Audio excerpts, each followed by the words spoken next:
Pentru o viață sănătoasă, consumați zilnic minimum 2 litri de lichide.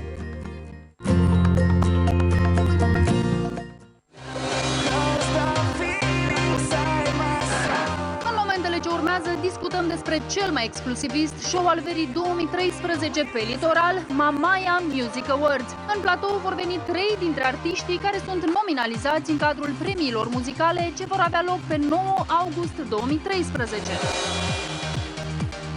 În continuare v-am pregătit o mega surpriză. Vom discuta, așa cum ați văzut și în promo-ul de mai devreme, despre premiile muzicale Mamaia Music Awards. Abia aștept.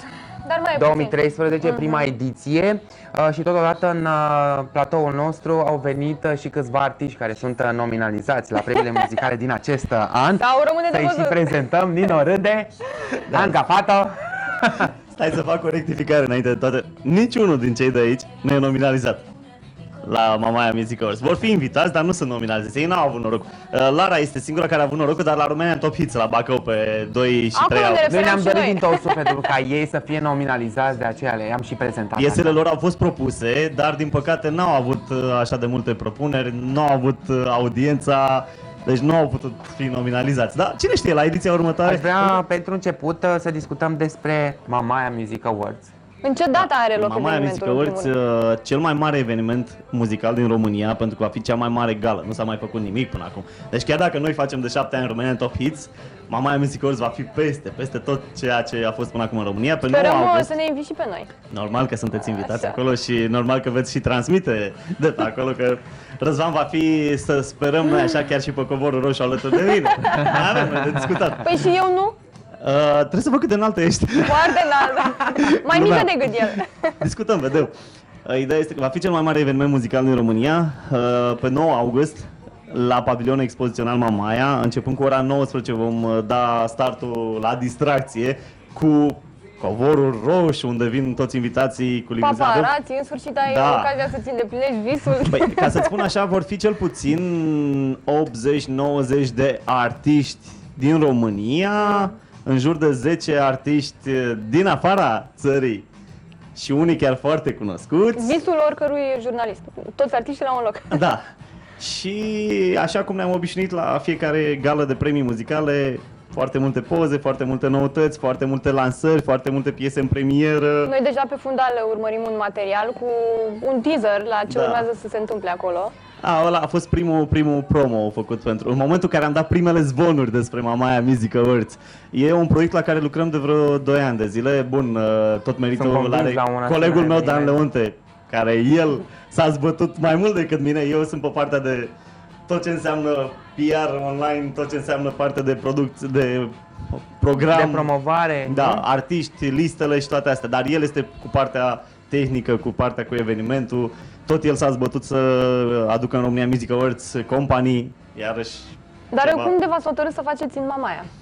Noi aveam în plan de vreo 2-3 ani, cred că, așa, să facem în Mamaia. Noi, normal am vrut să mai facem o ediție la Romanian Top Hits, să facem în Romanian Top Summer Hits. Numai că între timp ne-am gândit noi că sună mult mai bine Mamaia Music Awards, să facem o gală de premii care să fie doar aici, doar în Mamaia și nu în altă parte. Și, cum să spun, Mamaia în momentul de față e crema litoralului, da? Cum să spun. Și dacă eu tot m-am gafat la începutul emisiunii și am spus că ei sunt nominalizați la Mamaia Music Awards, eu să urmărim și un material, să vedem exact Nominalizații. artiștii care sunt nominalizați anul acesta la prima ediție Mamaia Music Awards. Okay.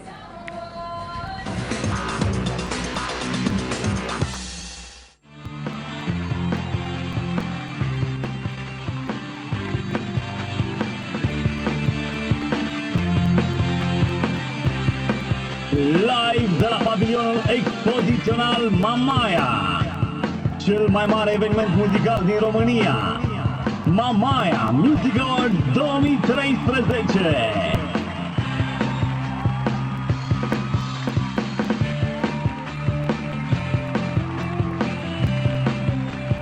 Nominalizați: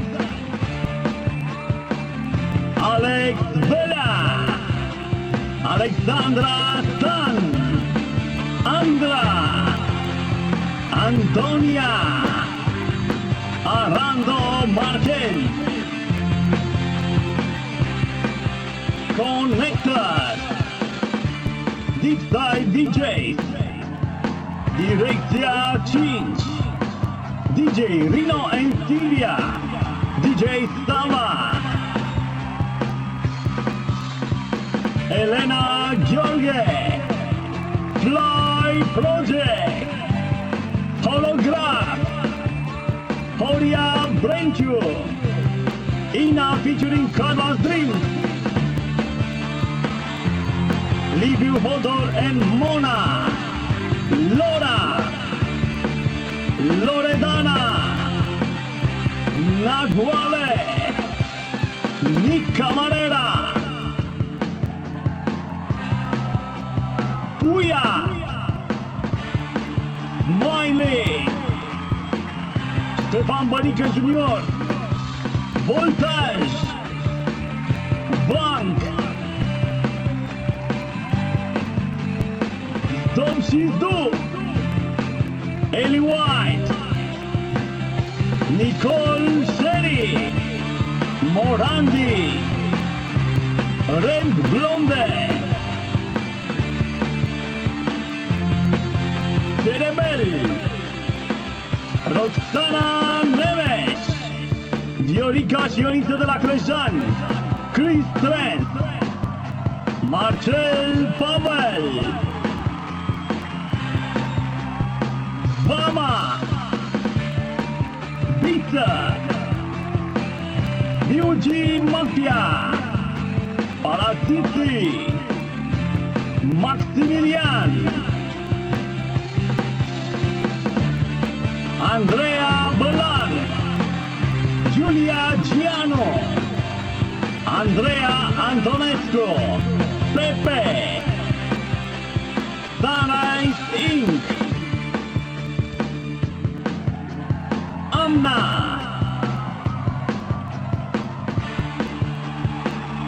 Mamaia Music Awards 2013, cel mai mare eveniment muzical din România. Detalii pe mamaiamusicawards.ro.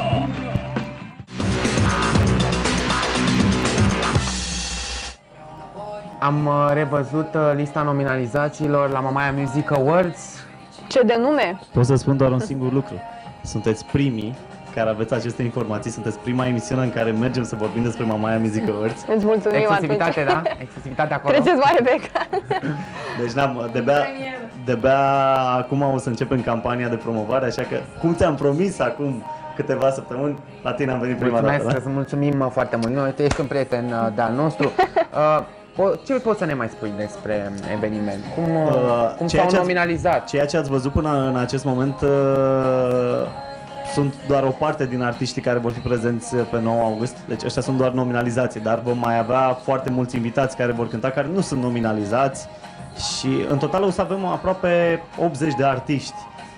Nu știu cum o să ne împărțim, cred că o să cânte fiecare câte o piesă, că timpul îți dai seama care. Dar cum s-au făcut aceste nominalizări? În baza voturilor sau? Da, deci timp de o lună și jumătate lumea, fanii, casele de discuri, producătorii, DJ-ii, toți au putut să propună, să-și propună artistul, piesa preferată pe paginile noastre, pe pagina de Facebook Mamaia Music Awards, pe mail propunerea rond Music Awards, mamaiamusicawards.ro, pe grup, deci au fost o perioadă în care s-a propus. Ei, după ce s-a terminat această perioadă de propuneri, noi am luat și am centralizat toate propunerile. Și ați făcut o medie. Da, ne-am uitat, adică în funcție de câte propuneri au fost, după care am început să ne uităm ce vizualizări au avut, ce videoclipuri au scos, ce apariții la radio, ce apariții la TV, ce difuzări. Ei, și în funcție de asta noi am luat și am făcut aceste nominalizări. Și e bine că ați pus întrebarea asta, pentru că au ieșit foarte multe discuții pe Facebook pe tema asta. Pentru că publicul nu a fost implicat și așa este întotdeauna. Ba da, a fost implicat. Chiar publicul a avut peste 50%